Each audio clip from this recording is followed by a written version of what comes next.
मेंढर में लचर सड़क व्यवस्था से जनता परेशान। इसरान खान जंजुआ ने उठाई आवाज। मेंढर क्षेत्र के आरी से सरहुती तक की सड़क की खस्ता हालत ने स्थानीय लोगों का जीना मुश्किल कर दिया है। लोक निर्माण विभाग की लापरवाही के चलते इस मार्ग की मरम्मत और निर्माण कार्य वर्षों से अधर में लटका हुआ है। युवा नेता मोहम्मद इसरान खान जंजुआ ने विभागीय लापरवाही पर तीखा हमला बोलते हुए कहा, यह दुर्भाग्यपूर्ण है कि विकास के इस दौर में भी यहाँ के लोग मूलभूत सुविधा एक बेहतर सड़क से वंचित है। उन्होंने बताया, स्थानीय जनता ने कई बार सरकार, प्रशासन और नेताओं को इस गंभीर मुद्दे की ओर ध्यान दिलाया, लेकिन अभी तक कोई ठोस कदम नहीं उठाया गया। इसरान खान ने आरोप लगाया कि चुनावों से पहले नेता बड़े बड़े वादे करते हैं, लेकिन जीत के बाद वादों को भूल जाते हैं। उन्होंने पूर्व जिला प्रशासन, कैबिनेट मंत्री जावेद अहमद राणा और संबंधित विभाग से मांग की कि आरी सरहुती सड़क का निर्माण जल्द से जल्द मानकों के अनुसार कराया जाए। स्थानीय लोगों का कहना है कि खराब सड़क की वजह से न केवल आवागमन प्रभावित हो रहा है, बल्कि बीमारों को अस्पताल ले जाने में दिक्कतों का सामना करना पड़ता है। अब देखना होगा कि क्या प्रशासन इस आवाज़ को गंभीरता से लेकर कोई कार्रवाई करता है या फिर जनता को यूं ही संघर्ष करते रहना पड़ेगा। संवाददाता अमरजीत सिंह।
अड़ी गांव का रहने वाला हूं सर जी। तो हम यहाँ के बाशिंदा हैं। तो हमारी ये हालत, ये रोड की हालत देखो, 50 साल की ये रोड बननी हुई है, लेकिन आज दिन तक किसी ने इसके पास कोई ध्यान नहीं दिया। जब इलेक्शन होता है तो ये आते हैं, ये कहते हैं कि हम ये करेंगे, वो करेंगे, रोड बनाएंगे, रास्ते बनाएंगे, लेकिन जब इलेक्शन हो जाता है उसके बाद यहाँ कोई पूछने वाला नहीं है। तो हमारी हालत देखो रोड की क्या है। ये कम से कम 5000 से ज़्यादा लोग पीछे रहते हैं। लिहाजा हम गुजारिश से ये गवर्नमेंट से ये इंतजार करते हैं कि जनाब हमारी इस रोड, खस्ता हालत की रोड को दुरुस्त किया जाए और उसको अच्छे तरीके से, अच्छे ढंग से इसकी मरम्मत की जाए। तो मैं आपके से शुक्रिया अदा करता हूँ कि आपने मैं वक्त दिया आपको। से ये बात कहना पड़ती है कि ये जो सियासी लीडरान हैं, इन्होंने हमें सिर्फ वोट बैंक के तौर पर इस्तेमाल किया है। इसरान खान, पंचायत हरी नाड़ियाँ से। मेरा आज जो मीडिया में आने का मेन मकसद है वो ये इसी अड़ी सुरती की रोड को लेकर है। तारिक साहब, जैसा कि आपने कहा कि ये पिछले 40 सालों से, बिल्कुल आपने दुरुस्त फरमाया, ये रोड जो है वो पिछले 40 सालों से जो है वो ज़ेर तामीर है। लेकिन हमें ये समझ नहीं आ रही है कि आज 40 सालों से जो है ये रोड आज दिन तक कंप्लीट नहीं हो पा रही। अगर आप अभी इसी रोड से सफ़र करके आए हैं, आपने देखा होगा कि इसमें कितने खड्डे हैं।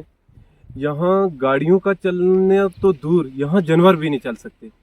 अभी आप जो सुबह शाम जो बच्चे स्कूल जाते हैं उनको इतनी दुश्वारी का सामना करना पड़ता है। अल्लाह ना करे जब कोई मरीज़ को हमें यहाँ मेंढर ले जाना पड़े, तो ये आप तारिक साहब सिर्फ 15 मिनट का रास्ता है, तो हमें यहाँ से 1.5 से 2 घंटे लग जाते हैं।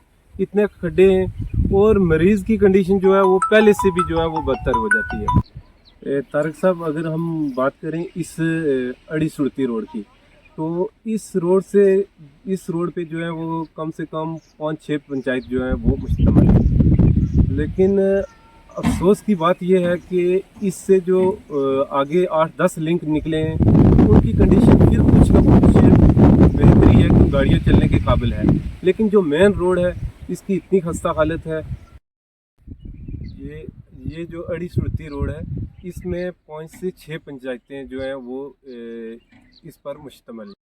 इन पंचायत की आबादी जो कम से कम 25 से 30 हज़ार है और उनको इस सड़क की खस्ता हालत की वजह से जो है उनको काफ़ी दुश्वारियों का सामना करना पड़ रहा है।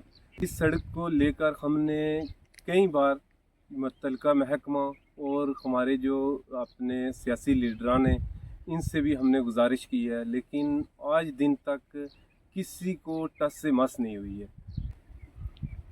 जब इलेक्शन आते हैं तो तमाम सियासी लीडरान जो हैं वो इन्हीं 5-6 पंचायतों में जो हैं वो चक्कर लगाते हैं। उस वक्त हमारे जो अवाम की जो है वो यही डिमांड रहती है कि इस अड़ी सुड़ती रोड को जो है वो ठीक किया जाए, इसकी मरम्मत की जाए, इसको किसी अच्छे प्लान में डालकर जो है वो अच्छी रोड बनाई जाए। उस वक्त वो लीडरान भी जो है वो वादे करते हैं, लेकिन जब इलेक्शन ख़त्म हो जाता है उसके बाद जो है कोई भी लीडर यहाँ नज़र नहीं आता है, ना ही हमारी आवाज़ जो है वो सरकार तक पहुँचाता है। ये बड़े ही अफसोस और दुख की बात है। जो अवाम में अड़ी को इन्होंने सिर्फ एक वोट डालने तक ही रखा है। इससे ये बात कहना पड़ती है कि ये जो सियासी लीडरान हैं इन्होंने हमें सिर्फ वोट बैंक के तौर पर इस्तेमाल किया है। आज अगर आप इस सड़क की हालत देखें, हमारे जो नौजवान भाई, बेरोज़गार नौजवान भाई हैं, उन्होंने अपनी रोज़ी रोटी चलाने के लिए उन्होंने लोन पे जो है वो गाड़ियाँ ली हैं, कमर्शियल गाड़ियाँ ली हैं, जैसे टाटा सुमो हुई, टाटा मोबाइल हुई। तो मैं आपको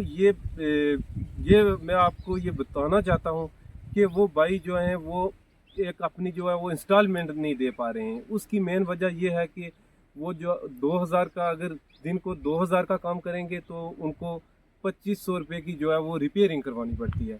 तो वो भी बहुत इस वक्त जो है वो ज़हनी मरीज़ बन चुके हैं इस सड़क की खस्ता हालत की वजह से। यहाँ स्कूल के जो बच्चे हैं वो सुबह बहुत लेट स्कूल पहुँचते हैं, उनका मतलब 1-2 सब्जेक्ट जो है वो ज़ाया हो जाते हैं। उसके बाद मुलाजिम जो है वो अपने टाइम पे नहीं पहुँच पाते। अड़ी सुड़ती की आवाम की तरफ से मरकज़ी सरकार, यूटी सरकार, ज़िला इंतज़ामिया और मुतल्लिका महकमा से गुजारिश करता हूँ कि वो एक अच्छा सा प्लान बनाकर किसी अच्छे महकमे के सुपुर्द किया जाए, जिससे हमारी 20-25 हज़ार आवाम जो है वो कोई राहत की सांस ले। आखिर में मैं बिलखसूस हमारे cabinet minister mister Javed Rana साहब से मैं एक गुजारिश करूंगा कि वो यहाँ अड़ी सुड़ती रोड पे एक टूर लगाएं और लोगों की मुश्किलात का जो है वो सुने और किसी अच्छे डिपार्टमेंट में इसका DPR बनवाकर वो किसी अच्छे डिपार्टमेंट के सुपुर्द करें, जिससे हमारी जो है वो रोड वो अच्छी जो है वो तामीर हो सके। आए दिन हमने देखा कि हमारे कैबिनेट मिनिस्टर जावेद राना साहब बहुत ही अच्छे काम कर रहे हैं। जैसा कि पिछले दिनों में इन्होंने हमारे मेंढर टाउन के लिए 3.5 करोड़ का जो है वो प्लान मंजूर किया। हम उनका तहे दिल से शुक्रिया अदा करते हैं और मैं राना साहब से एक गुजारिश करूंगा कि ऐसा एक प्लान हमारी अड़ी सुड़ती के लिए भी बनाया जाए। राना साहब से गुजारिश है कि इस अड़ी सुड़ती रोड के लिए कोई अच्छा सा पैकेज दें और किसी अच्छे महकमे के सुपुर्द की जाए, जिससे एक तामीरी और अच्छी रोड बन सके और इस रोड का जो है वो आवाम जो है वो फ़ायदा उठा सके।